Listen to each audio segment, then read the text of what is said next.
ఈరోజు మనం చెప్పుకునే పాఠము నిన్నటికి కంటిన్యూయేషన్. ఇవాళ క్లాస్ కూడా. ఏంటి అంటే, నిన్న మనుషుల గురించి చెప్పుకున్నాం. రకరకాల మనుషులు, వాళ్ళ మనస్తత్వాలు అన్నీ చాలా హ్మ్, రకరకాల మనుషుల మధ్యలో ఉంటాం. అవన్నీ నెట్టుకొని రావాలి అంటే ఫస్ట్ మనం ఏమనుకుంటాం మామూలుగా లౌక్యం ఉండాలి అనుకుంటాం. కానీ లౌక్యంలో కూడా మంచి, చెడు 2 ఉంటాయి. ఎప్పుడు మనము అది కరెక్ట్, ఇప్పుడు ఎవరి స్థితిలో వాళ్ళు కరెక్టే. చెడు చేసే వాళ్ళకి కూడా వాళ్ళు చెడు చేస్తున్నారని తెలీదు. వాళ్ళ స్థితిలో వాళ్ళు కరెక్టే. మంచి చేసేవాళ్ళు కూడా మంచి స్థితిలో వాళ్ళు మంచిగా ఉన్నాము అనుకుంటారు. దేశాన్ని ఉద్ధరిస్తున్నాం అనుకుంటారు. అన్నీ ఎవరి స్థితిలో వాళ్ళు కరెక్టే. సో, అందుకని మనము ఎలా నెట్టుకు రావాలి ఈ జీవితాన్ని? అంతమందిలో అంతమంది మధ్యలో మనం ఉండాలి. సంసారంలో ఉన్నప్పుడు రకరకాల వెరైటీ మనుషుల మధ్యలో ఉండాలి. మరి ఎట్లా నెట్టుకు రావాలి? పోనీ మనం మంచిగా ఉంటే మాత్రం సరిపోతుందా? సమాజం అంతా మంచిగా ఉంటేనే గదా! మనకు మంచి జరుగుతుంది అనుకుంటాం మనం. అది చాలా సహజం. ఎవరైనా కొంచెం మంచి జెప్తే ఏమంటాం? "అబ్బా! ఎలా ఉందండి బయట కాలము? అసలు మనం మనం మంచి జేసినా మనం ఇరుక్కుపోతున్నాం" అనుకుంటాం. దానికి సంబంధించిన కథే ఇది. అయితే ఒక ఊర్లో రంగడు అని ఒక అబ్బాయి ఉండేవాడు. చాలా మెతకనబ్బాయి. అంటే ఏమీ తెలీదు. హ్మ్. నిన్న నిన్న కథలో చెప్పుకున్నట్టే లౌక్యం తెలీదు. అస్సలు చాలా అమాయకుడు. మంచి మాత్రమే తెలుసు. అబద్ధం చెప్పాలని తెలీదు. ఏమి తెలీదు. అసలు ఆహ్, హ్మ్, ఈ సమాజంలో అలాంటి వాళ్ళు గూడా ఉంటారా అనిపిచ్చే రకం. అంత అమాయకుడు. ఆ పిల్లవాడికి 16, 18 ఏళ్ళొచ్చేటప్పటికి పెళ్లి చేసే వయసొస్తది గదా! వాళ్ళ అమ్మ, నాన్న అంటారు, "నువ్వు చాలా మెతకని బాబు. నీకు అసలేమి తెలీదు. ఆహ్, హ్మ్, నువ్వు ఒక ఊర్లో ఉన్నావు. ఈ ఊర్లో ఉంటే అందరూ నిన్ను బ్రతకనిస్తారో, బ్రతకనివ్వరో. కొంచెం ఆహ్, శిక్షణ నేర్చుకో. అంటే ఒక గురువు దగ్గరికెళ్ళి, ఆ గురువు చెప్పేవి నేర్చుకోవడానికి ట్రై చెయి. అంటే ఈ లౌక్యం గురించి గాని, లోకం గురించి గాని, జనాల గురించి గాని నీకు అర్థమవుతుంది. అసలు ఎలాంటి వాళ్ళుంటారో, ఏంటుంటారో అని అంటారనమాట. అమ్మ, నాన్న చెప్పింది సరే వింటామని ఆ ఊర్లో ఒక రామాలయం ఉంది. ఆ రామాలయంలో ఒక గురువుగారు ఉండేవారు. ఆ గురువుగారి దగ్గరికెళ్ళి నేను పాఠాలు నేర్చుకుంటాను అని అనుకున్నాడు. అంటే జీవితం గురించి. ఆహ్, లోకక లోక లోకానికి సంబంధించిన పాఠాలనమాట. ఎళ్ళంగానే ఒక రోజయింది. రెండో రోజు కల్లా గురువుగారు ఏదో ఇట్లా చెప్తారనమాట. పంచభూతాలివి అని. పంచభూతాలు చెప్పినప్పుడు ఆయన గురువుగారు ఎట్లా ఎగ్జాంపుల్ ఇస్తారు? పంచభూతాలంటే ఇప్పుడు ఆకాశం ఉంది గదా! అట్లా అన్నీ చెప్పుకుంటారు. ఆకాశము, వాయువు, కింద మన భూమి ఇవన్నీ చెప్తూ ఉన్నప్పుడు ఆయన ఒక్క మాట చెప్తాడనమాట. ఆకాశం మనకి పందిర. మనని కాపాడుతుంది పందిర. అంతే గదా! ఎండకి, వానకి అన్నిటికి మనకు ఆకాశం కాపాడుతుంది. మనకెలాగ పందిరి కాపాడుతుందో, అలాగా ఆకాశం మనల్ని కాపాడుతుందని ఒక్కొక్క పంచభూతాల గురించి అన్నీ చెప్తూ ఉన్నాడనమాట. నీళ్ళెందుకు, అగ్ని ఎందుకు, నేలెందుకు, మనకి కిందున్నది నేల, అట్లా అన్నీ చెప్తూ ఉన్నాడు. గానీ ఈ అబ్బాయికి మాత్రం ఆకాశం ఒక్కటే పట్టుకుంది. ఎందుకో ఆయనకది పట్టుకున్నాడు. అదొక్కటే విషయం పట్టుకున్నాడు. ఆయనకి డౌటొచ్చిందేంటంటే, ఆ రంగడికి డౌటేంటంటే, ఆకాశం పందిరన్నప్పుడు, పందిరికి ఇలా ఆహ్, కడ్డీలుండాలి గదా పక్కన. ఉట్టి పందిరెలా ఉంటది? ఎప్పుడైనా పెళ్ళికెళ్ళినప్పుడు గాని, ఎక్కడికెళ్ళినప్పుడు గాని, తివాచీకేం అక్కర్లే కింద. వేరే వాటికేం అక్కర్లే. పందిరికి మాత్రం కడ్డీలుండాలి. ఆ 4 కడ్డీలు లేకపోతే ఎట్లా? అననగానే ఈ ఈ పూజారనుకుంటాడు, బాబోయ్! ఇతనికి నేనెట్లా ఎక్స్‌ప్లెయిన్ జేయాలి? అంత మరీ ఇంత అమాయకంగా అడుగుతుంటే నా దగ్గర ఆన్సర్ ఏముంది? అని అనుకుంటాడు. అర్థమైంది. ఇతనికి చదువు చెప్పే స్థితిలో లేడు ఈ అబ్బాయి. చెప్పినా అర్థమవుతదో, అర్థమవ్వదో అని స్థితిలో లేడు అని అనుకోని, ఆ ఊరు చివరనున్నాయేమో చూసొస్తానని చెప్పి వెళ్తాడనమాట ఈ పిల్లవాడు.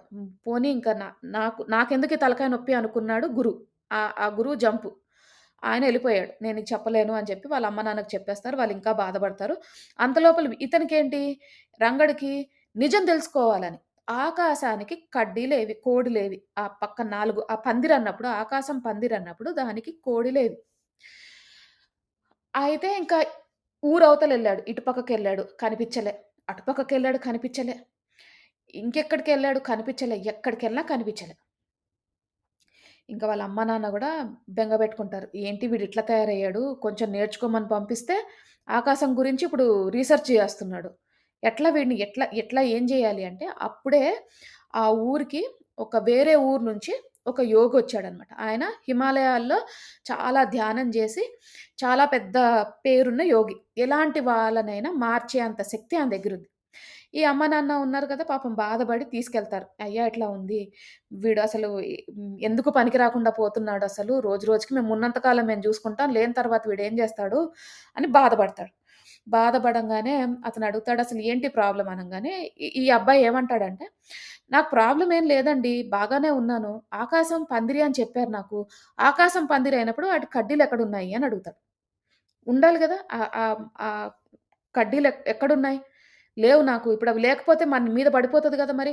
అందరి లోక కళ్యాణం కోసమే నేను ఆలోచిస్తున్నా. ఆకాశం మన మీద పడితే ఎట్లా? ప్రాబ్లమ్ గాదు. అందరం హ్మ్, ఇబ్బంది పడతాం. అంటే, "అబ్బా! నువ్వు ఎంత మంచివాడివి బాబు. నీలాగా ఎవ్వరు ఆలోచించలేదు. నేను నాకు ఆన్సర్ తెలుసు. దీనికి సమాధానం నా దగ్గరుంది. కాకపోతే నీకు చెప్పాలి అంటే నువ్వు ముందొక పని చేసి రావాలి" అంటాడు. "ఏం చెయ్యాలి?" అంటాడు. రంగడు. అంటే ఆయనంటాడు, "ఈ ఊరు గాదు. అంటే ఈ ఊర్లో అందరు నీకు తెలుసు గదా! పక్కూరికెళ్ళు. ఎక్కడైతే నీకెవ్వరు తెలీదు. ఒక 10 ఇళ్లల్లో అంటే ఒక హ్మ్, ప్రతి ఒక్క ఇంటికెళ్ళి వాళ్ళని బూతులు తిట్టి రావాలి" అంటాడు. ఈ అబ్బాయికి అసలే తెలీదు గదా! వీళ్ళ అమ్మ, నాన్న నోరు తెరుస్తారు. బూతులు తిట్టి ఇప్పుడు తెలిసిన వాళ్ళని తిడితేనే పోనీ వీడు అమాయకుడు అనుకుంటారు. కనీసం వదిలేస్తారు. వేరే ఊరికెళ్ళి బూతులు తిట్టి రమ్మంటే ఊరుకుంటారా ఎవరైనా? చితగ్గొట్టరు. అంటే ఈయనంటాడు ఒకటే మాట అంటాడు వాళ్ళ అమ్మ, నాన్నని. "మీ అబ్బాయి కష్టపడాలి తెలుసుకోవాలంటే నిజం. మీ ఇష్టం. ఇలాగే ఒకరోజు అతని అనుభవాన్ని అతనే సంపాదించుకొని వచ్చేటట్టు నేను చేస్తాను. నా మీద మీరు నమ్మకం బెట్టండి. నా ప్రాసెస్ మీద మీరు నమ్మకం బెట్టండి. ఇది చాలా ఇంట్రెస్టింగ్ కేస్ నాకు. అంటే నేనెప్పుడు ఇలాంటివి చూడలేదు, వినలేదు. నేను మీ అబ్బాయిని ఈ భౌతిక విలువలకి హ్మ్, సహాయపడేలాగా నేను నేర్పిస్తా. ట్రైనింగ్ ఇస్తా" అని నమ్మకం జెప్తాడు. వాళ్ళింకేం జేస్తారు ఇంకా ఇక్కడున్నా తిట్లే, ఎక్కడున్నా తిట్లే. ఆ అబ్బాయిని అందరూ తిడుతూనే ఉన్నారు. సరేలే ఏదైతే అయిందని పంపిస్తారు. ఎళ్తాడు. ఫస్ట్ ఇంటికెళ్తాడు. హ్మ్. బూతులు తిట్టాలంటే రీజన్ ఉండాలి గదా! బూతులు తిట్టి సాయంత్రం ఆ ఊర్లోనే తినేసి రా ఏదైనా అంటాడనమాట. ఫస్ట్ ఇంటికెళ్తాడు. ఎళ్ళంగానే ఫస్ట్ ఇంట్లో ఆవిడ ఆ ఊరికెళ్ళేటప్పటికి యూజువల్‌గా పొద్దున బయలుదేరితే మధ్యాహ్నం అవుతది గదా! ఇక లంచ్ టైమ్ భోజనం టైమ్ అయింది. భోజనం టైమ్ అయ్యేవరకు ఫస్ట్ ఇంటికెళ్ళంగానే ఆ అమ్మాయి వచ్చింది. ఇంట్లో నుంచొచ్చి, "ఏం బాబు ఎవరు నువ్వు? ఏంటి? ఏ ఊరు నుంచొచ్చావు?" అని అడుగుతారు గదా మామూలుగా. హ్మ్. "నీ మొహం మండా? నీకేం దెలుసు" అని ఏదో తిట్టడం మొదలెడతాడు. ఈ మొదలెట్టంగానే ఊరుకుంటారా? ఆవిడ కొట్టినంత పని జేసింది. పక్కింటికెళ్తాడు. పక్కింటికెళ్తే అక్కడ ఆవిడ తిట్టింది. ఆవిడ ఊరుకుంటదా? తిట్టడం, అన్నీ చేయడం.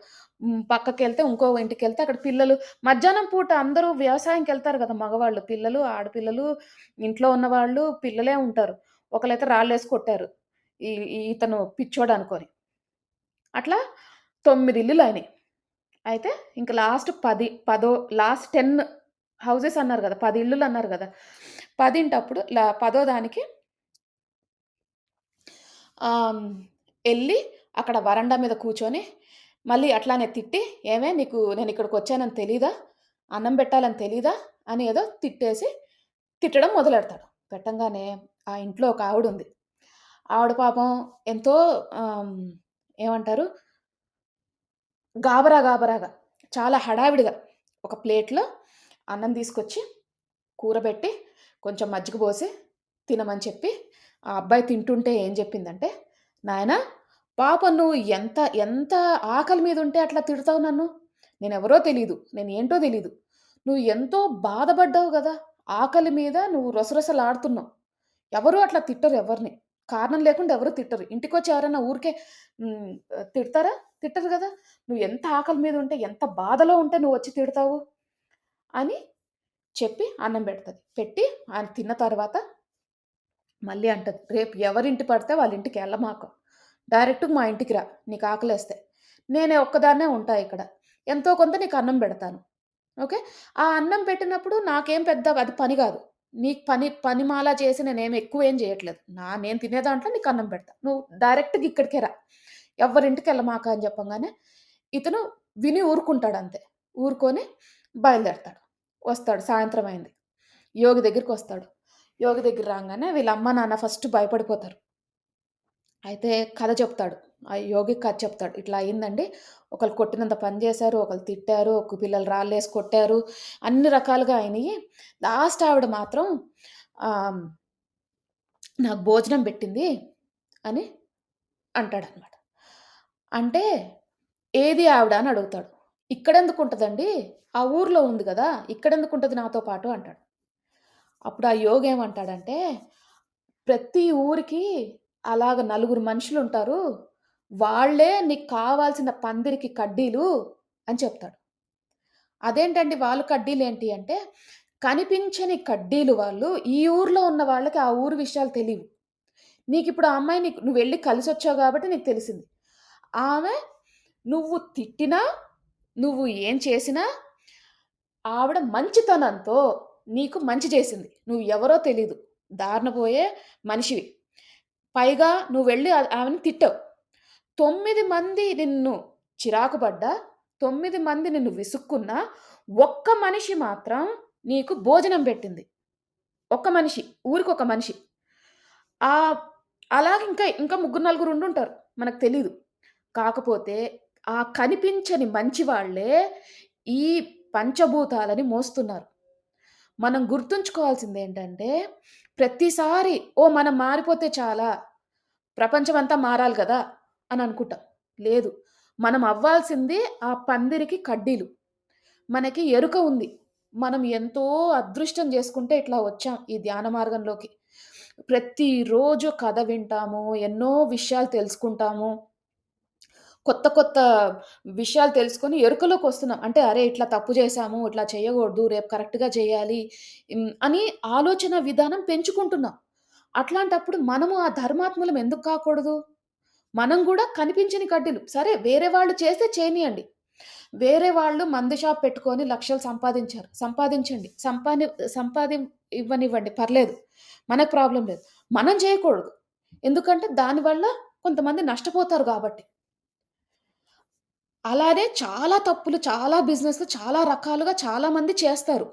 వాళ్ళని చూడంగానే మనకనిపిస్తది. అరే! ఎంత అసలు వీళ్ళకి ఇంత ఇంత డబ్బులు మనం గూడా అట్లా జేస్తే బావుండును అని. కానీ మనం గుర్తుంచుకోవాల్సిందేంటంటే, అందరూ చేసినంత మాత్రాన ఆ పని కరెక్ట్ అవ్వదు. 9 మంది ఆ అబ్బాయిని తిట్టారంటే వాళ్ళు కరెక్ట్ కాదు. ఆ ఒక్క ఆవిడ మాత్రమే కరెక్ట్. ఎందుకంటే పిలిచి భోజనం పెట్టింది. అందుకని మాస్టర్స్ మనం గుర్తుంచుకోవాల్సిందేంటంటే, ఈ ప్రశ్నలో మనము ఎప్పుడు కూడా ఇందాక ఇంకోటి కూడా చెప్పుకున్నాం. ఎవరి స్థితిలో వాళ్ళు కరెక్టు. ఇప్పుడు ఆ 9 మంది కూడా కరెక్టే.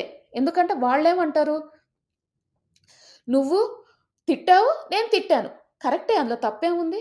ఊరుకుంటారా ఎవరైనా? మన ఇంటికొచ్చి ఎవరైనా కర్ర పెట్టుకొని కొడతాంటే మనం ఊరుకుంటామా? ఫస్ట్ వాళ్ళని తరిమేస్తాం గదా!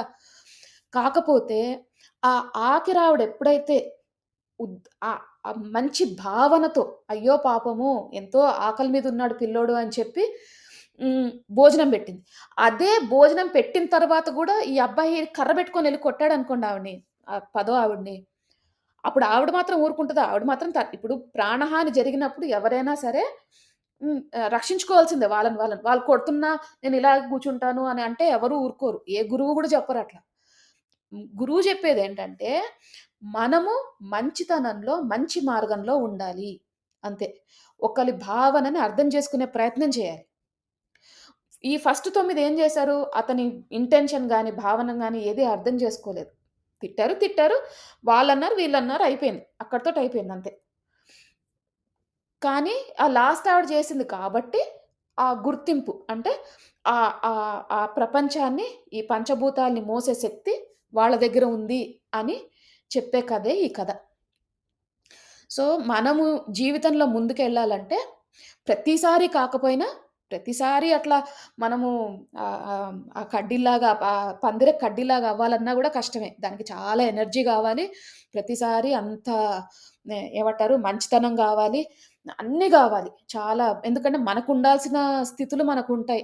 మనకుండాల్సిన ఫ్యామిలీ విషయాలు చూసుకోవాలి, పిల్లల్ని చూసుకోవాలి, అన్నీ చూసుకుంటూ బయట వాళ్ళని గూడా చూసుకోవాలంటే చాలా కష్టం.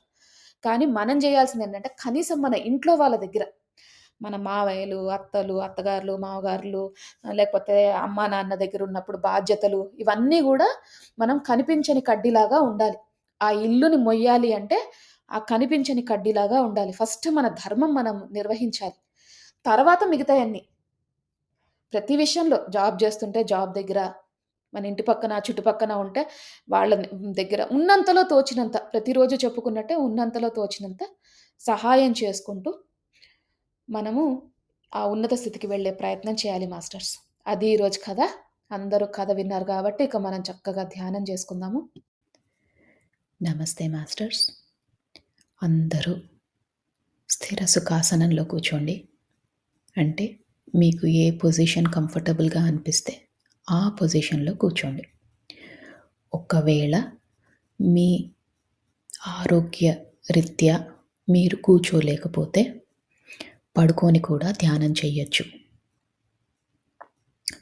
కూర్చున్నప్పుడు మీరు వెన్నుముక్క స్ట్రెయిట్‌గా ఉండేటట్టు చూడండి. తల నిటారుగా పెట్టండి.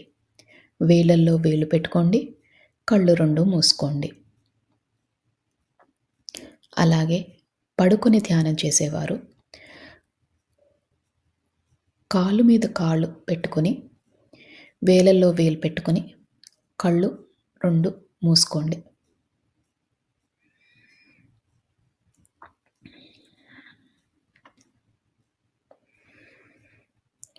ఇప్పుడు మనము నిండు శ్వాసని తీసుకుందాం. అంటే శ్వాస ఎంత నిండుగా ఉండాలంటే, మనం శ్వాస లోపలికి పీల్చుకుంటున్నప్పుడు ఈ విశ్వంలోని సమస్త కాస్మిక్ ఎనర్జీ అంతా కూడా మీ శరీరంలోకి వెళ్తున్నట్టు భావించండి. ఈ విశ్వంలో ఎంతో మంచి పాజిటివ్ ఎనర్జీ ఉంది. అదంతా కూడా మనం స్వీకరిస్తున్నాం. మన శరీరాన్ని, మన మనసుని ఓపెన్ చేసి పెట్టుకున్నాం. ప్రతి ఒక్క కాస్మిక్ ఎనర్జీ గానీ, పాజిటివ్ ఎనర్జీ గానీ రిసీవ్ చేసుకునే స్థితిలోకి వెళ్ళబోతున్నాం. అందుకని చక్కగా ఒక్క నిండైన శ్వాస తీసుకోండి.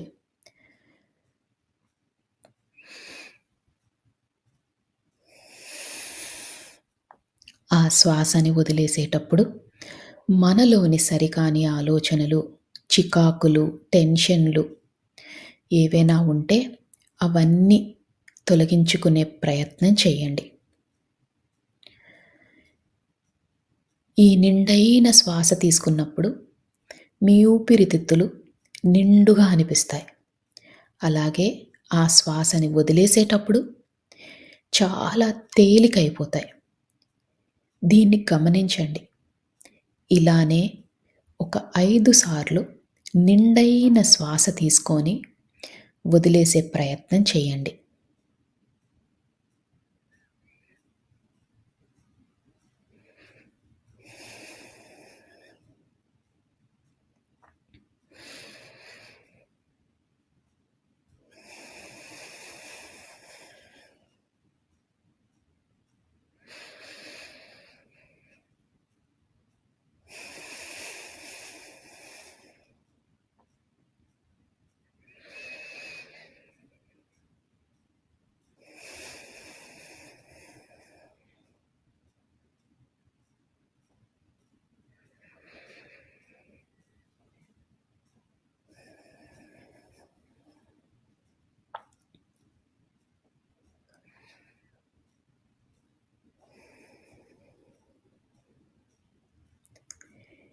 ఇప్పుడు మీ మనసు, శరీరం చాలా తేలికైనట్టు మీకు భావన కలుగుతుంది. మనమిప్పుడు శరీరంలో ప్రతి భాగాన్ని రిలాక్స్ చేసుకునే ప్రయత్నం చేద్దాం. అంటే ముందుగా సహస్రారం, తల భాగం దాన్ని రిలాక్స్ చేసుకునే ప్రయత్నం చేద్దాం.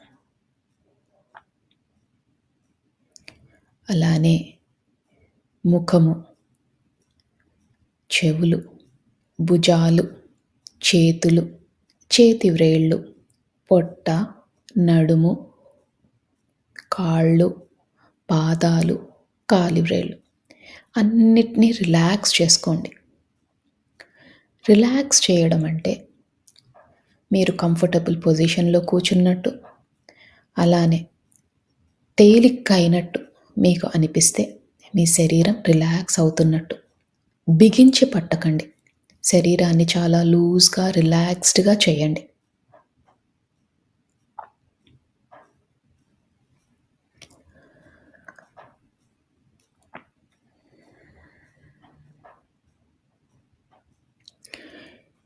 ఇప్పుడు మీ శరీరం అంతా రిలాక్స్ అయింది. మీ మనసు కూడా చాలా తేలిక అయింది. ఇక అతి ముఖ్యమైన విషయం, మీరు ఎలాంటి సమస్యతో బాధపడుతున్నా, ఎలాంటి స్థితిలో ఉన్నా, ఇదంతా తాత్కాలికమని మాత్రమే గుర్తించండి. ఎందుకంటే ఏ సమస్యకైనా ఒక సమాధానం ఉంటుంది. దాన్ని దొరికే ప్రయత్నమే, దాన్ని కనుక్కునే ప్రయత్నమే ఈరోజు మనం చేసే ఈ ధ్యానం. అందుకని శరీరం అంతా రిలాక్స్ చేస్తున్నాం. మనసుని రిలాక్స్ చేస్తున్నాం. ఎలాంటి పరిస్థితులైనా కూడా ఒక అరగంట పాటు మనం అది పక్కన పెడుతున్నాం. అంటే దాన్ని మర్చిపోయే ప్రయత్నం చేస్తున్నాం. మరి ఇది మర్చిపోవాలంటే మనకి ఆ భగవంతుని శక్తి కావాలి. మీ ఇష్టదైవమైన ఎవరైనా మీ ఇష్టదైవం ఉంటే ఆ ఇష్టదైవాన్ని మనస్ఫూర్తిగా నమస్కరించుకోండి. అలానే ఒకవేళ మీకు ఇష్టదైవం లేకపోయినా, భగవంతుడి పైన నమ్మకం లేకపోయినా, ఈ విశ్వంలోని ఉన్న కాస్మిక్ ఎనర్జీ, ఆ పాజిటివ్ ఎనర్జీ ఏదైతే మనల్ని నడిపిస్తుందో దాన్ని నమస్కరించుకొని, కృతజ్ఞతలు తెలియజేసుకొని, మనతో పాటు ధ్యానం చేయడానికి ఆహ్వానించండి. మీ ఇష్టదైవాన్నైనా, ఈ పాజిటివ్ ఎనర్జీనైనా మనతో పాటు ధ్యానం చేసే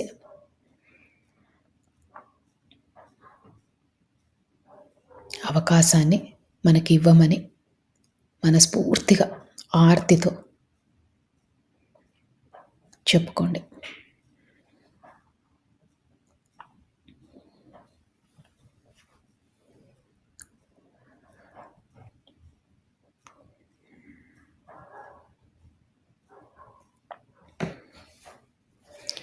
మీ శరీరం అంతా తేలికైపోయింది.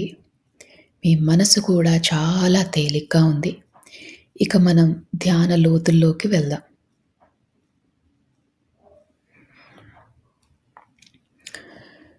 మీకు కనుబొమ్మల మధ్యన బొట్టు పెట్టుకునే దగ్గర రకరకాల రంగులు కనిపిస్తాయి. కొన్నిసార్లు విజన్స్ కానీ, కాంతులు కానీ కనిపిస్తాయి. దాన్ని థర్డ్ ఐ లొకేషన్ అంటారు. ఈ ధ్యానం మొత్తంలో కూడా ఆ లొకేషన్‌లో అంటే మీ కనుబొమ్మల మధ్యన దృష్టి పెట్టేలాగా, దాని మీద ఫోకస్ పెట్టేలాగా చూసుకోండి. మీకు ఎప్పుడు ఆలోచనలు వచ్చినా నెమ్మదిగా శ్వాస మీదికి ధ్యాస మరల్చండి. ఆలోచనలు వస్తూ ఉంటాయి. అది చాలా సహజం. ఆలోచనలు వచ్చినప్పుడల్లా నెమ్మదిగా శ్వాస లోపలికి ఎలా వెళ్తుంది, ఎలా బయటికి వస్తుంది అని గమనించండి.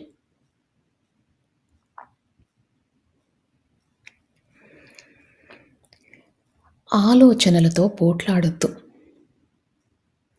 నెమ్మదిగా శ్వాస మీదికి ధ్యాస మరల్చండి.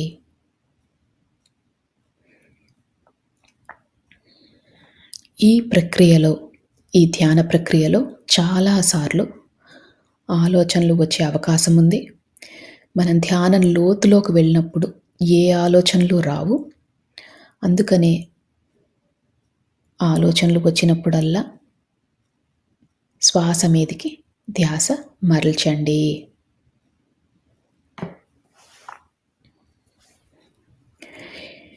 మనం ధ్యాన లోతుల్లోకి వెళ్ళబోతున్నాము. ఇక 3 సార్లు మళ్ళీ మంచి నిండైన శ్వాస తీసుకొని వదిలేయండి. శ్వాస తీసుకుంటున్నప్పుడు మీతో పాటు ఉన్న భగవంతుని శక్తి కూడా మీ దగ్గరికి వస్తున్నట్టు, అలానే ఈ విశ్వంలోని కాస్మిక్ ఎనర్జీ శక్తి అంతా కూడా మీ శరీరంలోకి వెళ్తున్నట్టు భావించండి. ఈసారి ఆ శక్తి రెండింతలయ్యింది. ఎంతో అద్భుతమైన ఈ శక్తిని మనం స్వీకరిస్తున్నాం. అందుకని శ్వాస లోపలికి వెళ్ళేటప్పుడు చక్కగా నిండుగా మీ ఊపిరితిత్తులన్నీ కూడా నిండుగా అయ్యేటట్టు భావించి ఆ శ్వాసని తీసుకొని మళ్ళీ వదిలేయండి. ఇలా 3 సార్లు చెయ్యండి.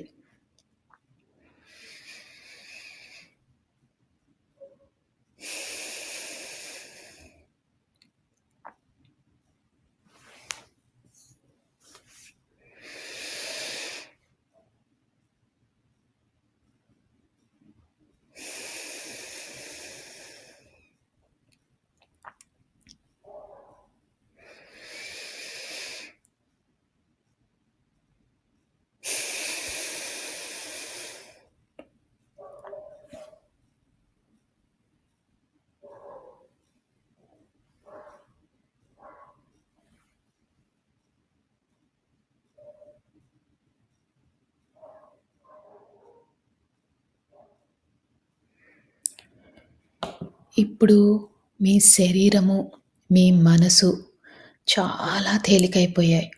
ఇంకా మీరు ధ్యాన లోతుల్లోకి వెళ్లారు. అంటే మీ పక్క జరిగేవి ఏమీ వినిపించవు. నా మాటలు మాత్రమే వినిపిస్తున్నాయి. ఆ కనుబొమ్మల మధ్యన ఉన్న ఆ ప్రదేశాన్ని అంటే థర్డ్ ఐ లొకేషన్‌ని బాగా ఫోకస్‌లో పెట్టండి.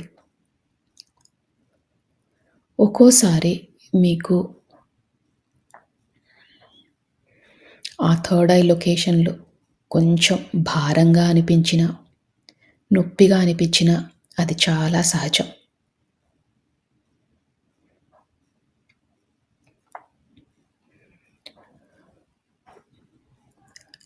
మన ఇష్టదైవంతో పాటు, ఈ విశ్వంతో పాటు మనము ఇంకా ధ్యాన లోతుల్లోకి వెళ్తున్నాం.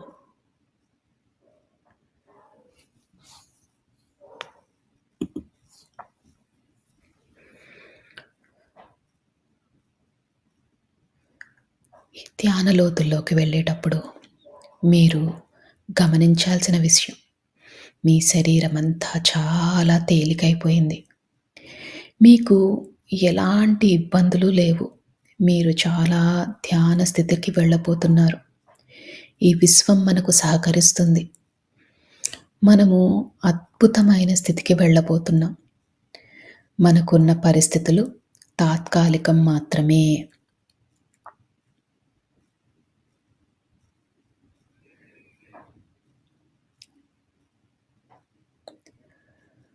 మనము ఈ జీవితానికి, ఈ విశ్వానికి, మన ప్రయాణానికి, ఈ జీవన ప్రయాణానికి కృతజ్ఞతలు తెలియజేసుకోవాలి. ఎందుకంటే ఎంతో అదృష్టం ఉంటే మనం ఈ ధ్యాన మార్గంలోకి వచ్చాము. జ్ఞానాన్ని తెలుసుకుంటున్నాము. అందుకని మనము మనస్ఫూర్తిగా ఒకసారి కృతజ్ఞతలు కూడా తెలియజేసుకుందాం.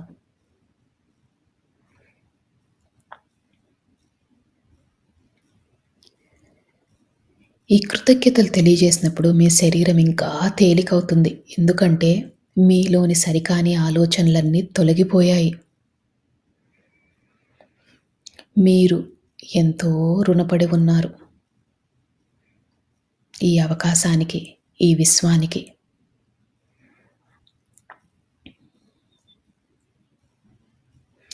మనసుని బాగా తేలిక చేసుకోండి. అదే స్థితిలో ఉండండి.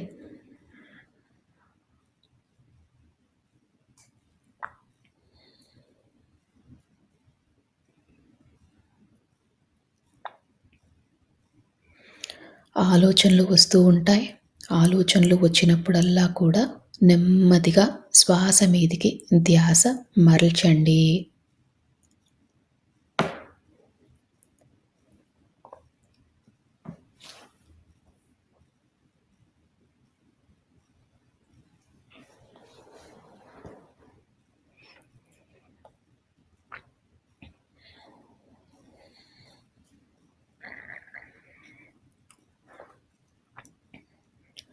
మనము మానవ జన్మ ఎత్తిందే కర్మలు తీర్చుకోవడాని కోసం.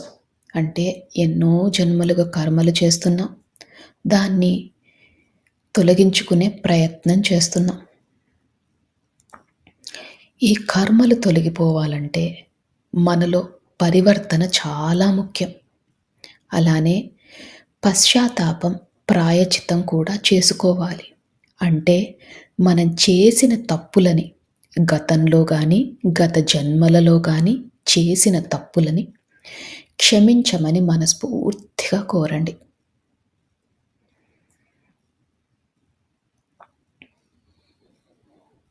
అలానే పరివర్తనలో ఉంటాము అని సహాయం కావాల్సిన వాళ్ళకి సహాయం చేస్తామని మనస్ఫూర్తిగా సంకల్పం చేసుకోండి.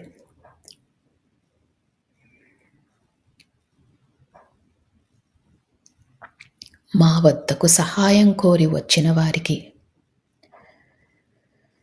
తప్పకుండా మాకు ఉన్నంతలో తోచినంత తప్పకుండా సహాయం చేస్తాము. మేము నేర్చుకుంటున్న ఈ ధ్యానాన్ని, జ్ఞానాన్ని పంచుతాము.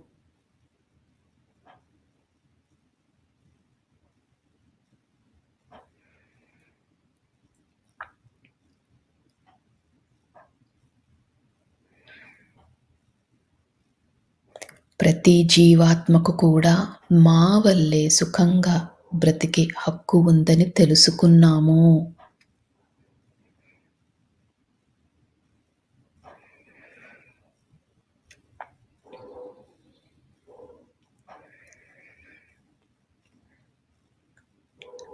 ఈ విశ్వానికి, ఈ భూమాతకు కావాల్సిన సహాయం చేస్తాము.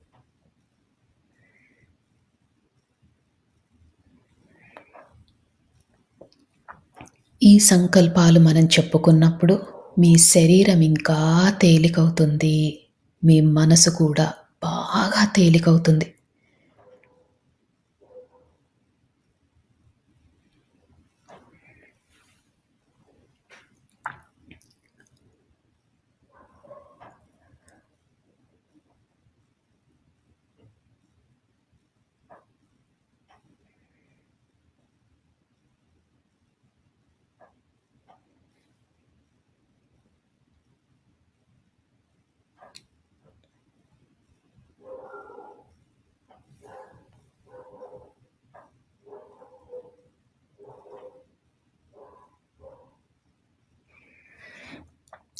ఈ సంకల్పం చెప్పుకున్నప్పుడు మీ శరీరం చాలా తేలికైంది. ఇంకా లోతులోకి వెళ్ళే ప్రయత్నం చేయండి.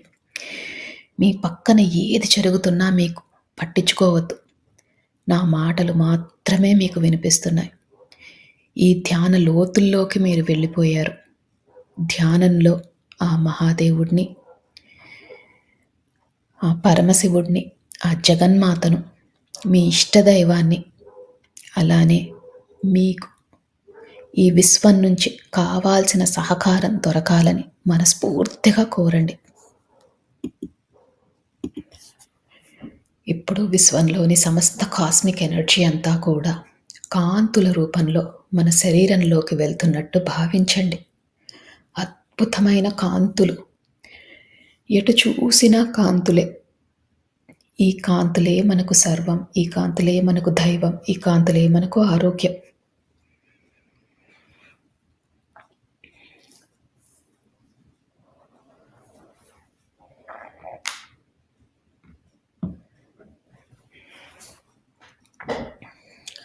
ఈ అద్భుతమైన కాంతుల వల్ల మన శరీరం చాలా ఆరోగ్యంగా ఉంటున్నట్టు భావించండి. అలానే ఈ ధ్యానం చేసినందువల్ల మనలోని సరికాని ఆలోచనలు అన్నీ తొలగిపోతున్నట్టు భావించండి.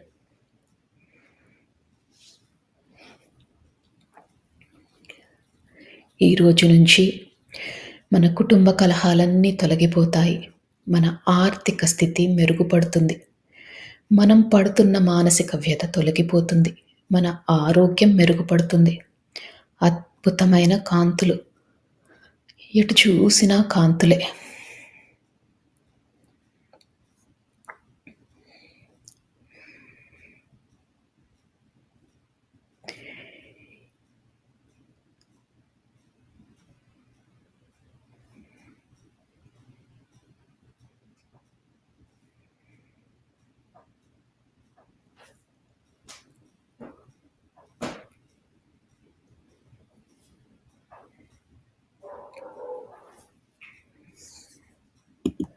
ఇంకా ఇంకా ధ్యాన లోతుల్లోకి వెళ్తున్నారు. అద్భుతమైన స్థితి. శరీరము, మనసు అన్నీ తేలికైపోయాయి.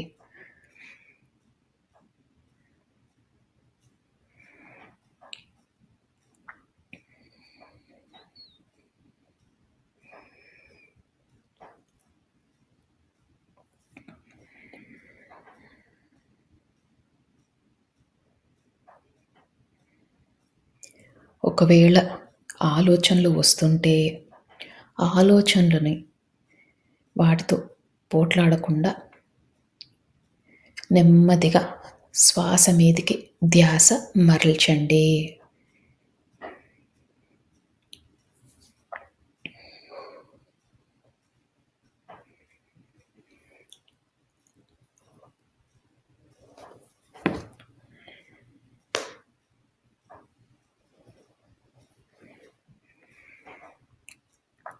ఇంకా ఇంకా ధ్యాన లోతుల్లోకి వెళ్తున్నారు.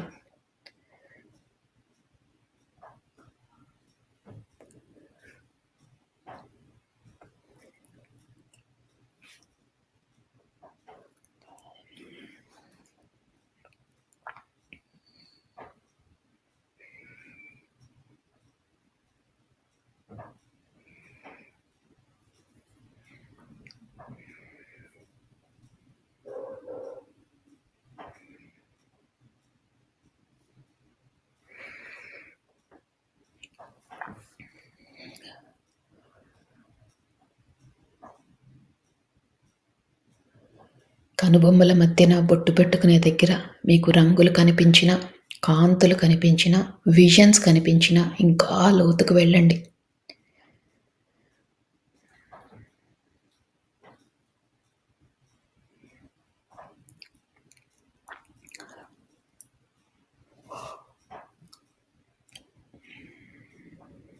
అద్భుతమైన ధ్యాన స్థితిలో ఉన్నారు. సంకల్పాలు చెప్పుకున్నాం. పశ్చాత్తాపంలో ఉంటామని, ప్రాయశ్చిత్తం చేసుకుంటామని, పరివర్తనలో ఉంటామని మనము విశ్వానికి మాట ఇచ్చాం.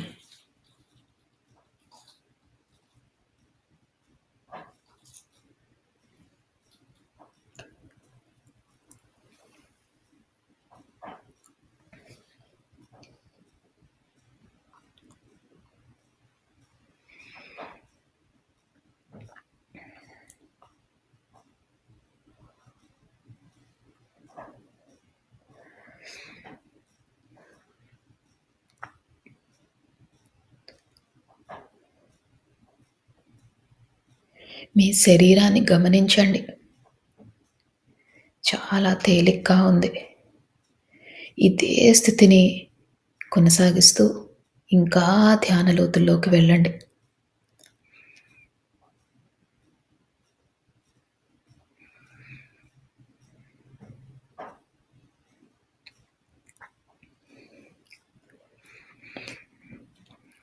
ఇప్పుడు మీరు ఈ జన్మలో ఎవరినైనా మీరు బాధ పెట్టి ఉంటే మనస్ఫూర్తిగా వాళ్ళకి క్షమాపణలు తెలియజేసుకోండి. అజ్ఞానంతో, అహంకారంతో వాళ్ళని బాధ పెట్టాము అని మనస్ఫూర్తిగా వాళ్ళని క్షమించమని కోరండి.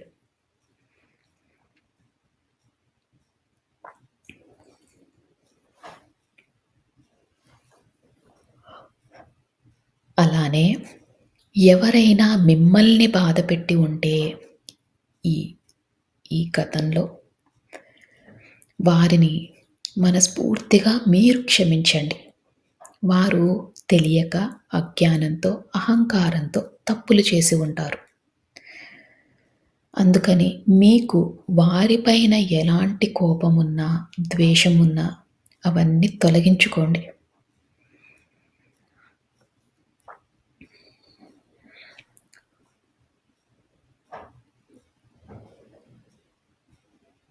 ఇలా చేసినప్పుడు మన మనసు శూన్యమవుతుంది. మనసు శూన్యమైనప్పుడే ఈ విశ్వంతో అనుసంధానం అవ్వగలం. మీ ఇష్టదైవంతో అనుసంధానం అవ్వగలం.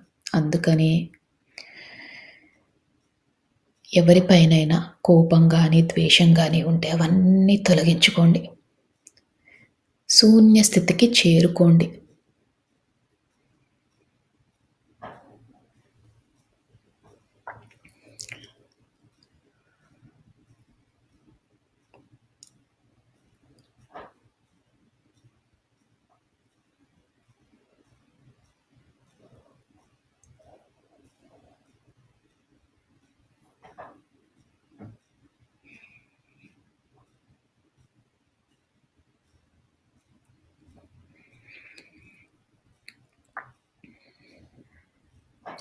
ఎప్పుడైతే మనం క్షమాపణ కోరామో, మనని బాధపెట్టిన వారిని క్షమించామో, మన మనసు శూన్య స్థితికి చేరుకుంది. మీరు ఇంకా ధ్యాన లోతుల్లోకి వెళ్తున్నారు.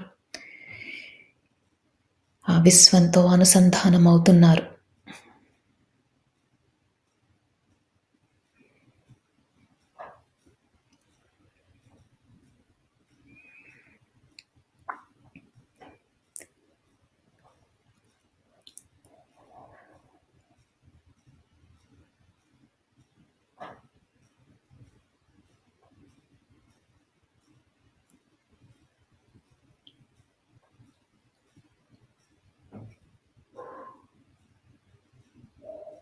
ఇదే స్థితిని కొనసాగిస్తూ మీరు ఇంకా ధ్యాన లోతుల్లోకి వెళ్ళండి.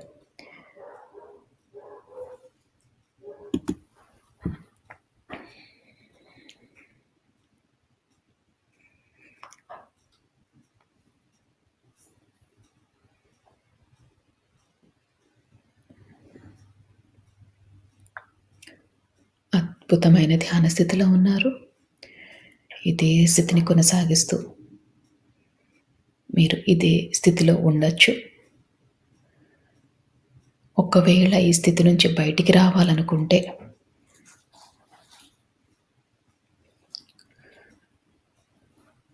మీ శరీరాన్ని కొద్దిగా కదపండి. నెమ్మదిగా మీ ధ్యాన స్థితిలో నుంచి బయటికి రండి. చేతులు రెండు విడదీయండి. కళ్ళ మీద పెట్టుకోండి. మీతో పాటు ధ్యానం చేసిన వారందరికీ కూడా మనస్ఫూర్తిగా కృతజ్ఞతలు తెలియజేసుకోండి. ఈ విశ్వానికి కృతజ్ఞతలు తెలియజేసుకోండి.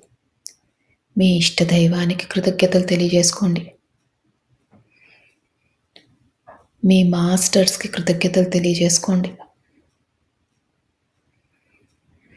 ఇంత మంచి జీవితాన్ని ధ్యానం చేసుకునే అవకాశాన్ని ఇచ్చినందుకు మనస్ఫూర్తిగా ధన్యవాదాలు తెలియజేసుకుంటూ, అలానే తెలియక చేసిన తప్పులు ఏవైనా ఉంటే క్షమించమని కోరుతూ మీరు ధ్యాన లోతుల్లో నుంచి బయటికి రావచ్చు.